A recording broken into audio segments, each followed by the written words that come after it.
तीर्थंकर चरित्र video number 14।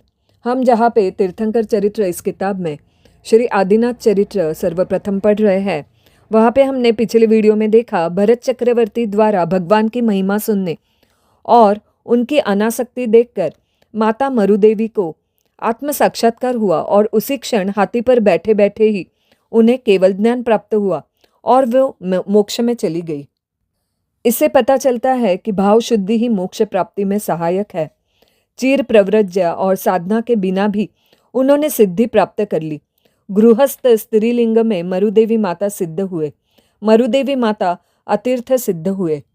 बाद में हमने देखा किस तरह से भगवान ने देशना दी, सम्यकत्व के प्रकारों का, पंचमहाव्रत, श्रावक के 12 व्रतों का विवेचन किया और चतुर्विध संघ की स्थापना की। अभी किताब में आगे, उस समय प्रभु ने गणधर होने योग्य ऋषभसेन आदि 84 सद्बुद्धि साधुओं का सर्वशास्त्र समन्वित उत्पाद, व्यय और द्रव्य नाम की पवित्र त्रिपदी का उपदेश दिया।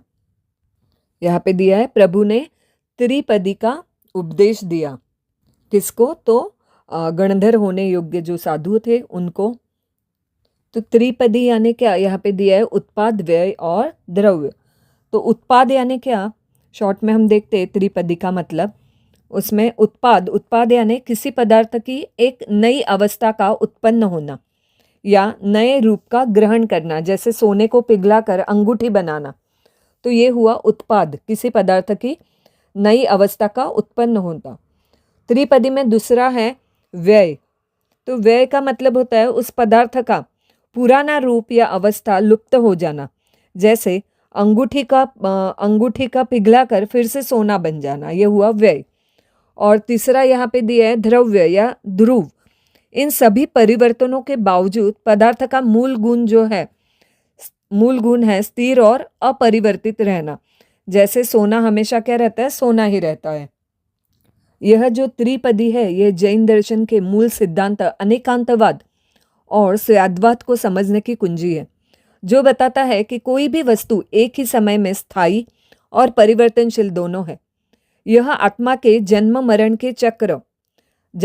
के चक्र यानी उत्पाद और व्यय और आत्मा के अमर शाश्वत स्वरूप यानी ध्रुव को दर्शाता है, जिससे साधक को आत्मशुद्धि और मोक्ष का मार्ग मिलता है। यानी संक्षेप में त्रिपदी ये जैन दर्शन के क्या उत्पन्न होता है, क्या नष्ट होता है और क्या स्थिर रहता है के सिद्धांत का वर्णन करती है, जो सभी पदार्थों और स्वयं आत्मा की वास्तविक प्रकृति को समझाता है।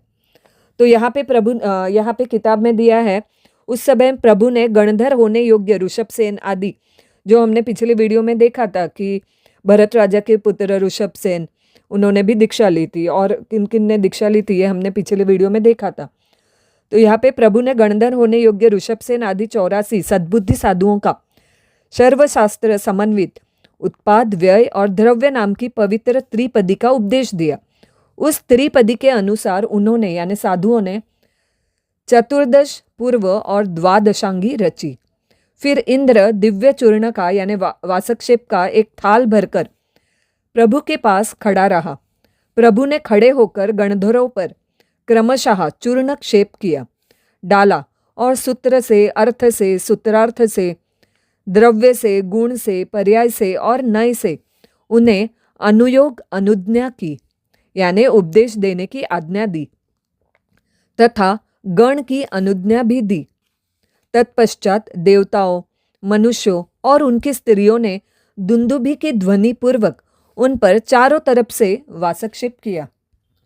प्रभु की वाणी को ग्रहण करने वाले सभी गणधर हाथ जोड़कर खड़े रहे। उस समय प्रभु ने पूर्व की तरफ मुंह कर बैठे हुए पुनः धर्म देशना दी। उज्ज्वल शाली का बना हुआ और देवताओं द्वारा सुगंधमय किया हुआ बलि नैवेद्य समोसरण के पूर्व द्वार से अंदर लाया गया। स्त्रियां मंगल गीत गाती हुई उसके पीछे पीछे आई। वह बलि प्रभु के दक्षिणा करके उछाला गया। उसका आधा भाग पृथ्वी में पड़ने के पहले ही देवताओं ने ग्रहण कर लिया। अवशेष आधे का आधा भरत ने लिया और आधा लोगों ने बांट के ले लिया। उस बलि के प्रभाव से पहले के जो रोग होते हैं वे नष्ट हो जाते हैं और आगामी 6 मास तक कोई रोग नहीं होता है। प्रभु वहां से उठकर मध्य भागस्थ देवछंदे में विश्राम करने के लिए बैठे। गणधरों में मुख्य ऋषभसेन ने प्रभु के पाद पीठ पर बैठकर धर्मदेशना दी। तत्पश्चात सभी अपने अपने स्थान पर चले गए। इस प्रकार तीर्थ की स्थापना होने पर प्रभु के पास रहने वाला गोमुख नाम का यक्ष प्रभु के तीर्थ का अधिष्ठायक देवता हुआ। इसी भांति प्रभु के तीर्थ में उनके पास रहने वाली प्रतिचक्रा नाम की देवी शासन देवी हुई, जिसे हम चक्रेश्वरी के नाम से पहचानते हैं। महर्षियों साधुओं से परिवृत्त प्रभु ने वहां से विहार किया। उनके केश, दाढ़ी और नाखून बढ़ते नहीं थे।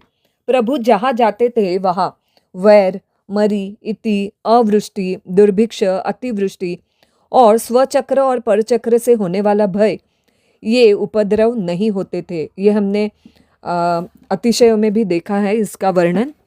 सुंदरी को भरत ने दीक्षा नहीं लेने की, ये हमने पिछले वीडियो में देखा था कि किस तरह ब्राह्मी ने अभी दीक्षा ली थी पर और सुंदरी ने भी दीक्षा लेना चाहा था, परंतु भरत राजा ने उनको आज्ञा नहीं दी थी, तो वह क्या हो गए थे, शराविका हो गए थे। सुंदरी को दीक्षा लेना था पर उनको आज्ञा नहीं मिली, इसलिए वो शाविका हुए थे। तो यहाँ पे वर्णन आता है, सुंदरी को भरत ने दीक्षा नहीं लेने दी, इससे वह घर में ही आइंबिल करके हमेशा रहती थी। भरत जब 6 खंड पृथ्वी को विजय करके आए तब उन्होंने सुंदरी की क्रूश मूर्ति देखी, उसका कारण जाना और उन्हें दीक्षा लेने की आज्ञा दे दी। उस समय अष्टापद पर प्रभु का समवसरण था। सुंदरी ने वहां जाकर प्रभु के पास से दीक्षा ले ली। भरत 6 खंड पृथ्वी विजय करके आए तब उन्होंने अपने भाइयों से भी कहलाया कि तुम आकर हमारी सेवा करो। 98 भाइयों ने उत्तर दिया कि हम भरत की सेवा नहीं करेंगे, राज्य हमें हमारे पिता ने दिया है। तत्पश्चात उन्होंने प्रभु के पास जाकर सारी बातें निवेदन की। प्रभु ने उन्हें धर्मोपदेश देकर संयम ग्रहण करने की सूचना की। तदनुसार उन्होंने संयम ग्रहण कर लिया। एक बार प्रभु ने आर्या, ब्राह्मी और सुंदरी से कहा, भरत से विग्रह कर विजयी बनने के बाद बाहुबली को वैराग्य हो गया। उसने दीक्षा ग्रहण कर घोर तपश्चर्या आरंभ की है, परंतु उसके मान कषाय का अभी तक नाश नहीं हुआ है। वह सोचता है कि मैं अपने से छोटे भाइयों को कैसे प्रणाम करूं।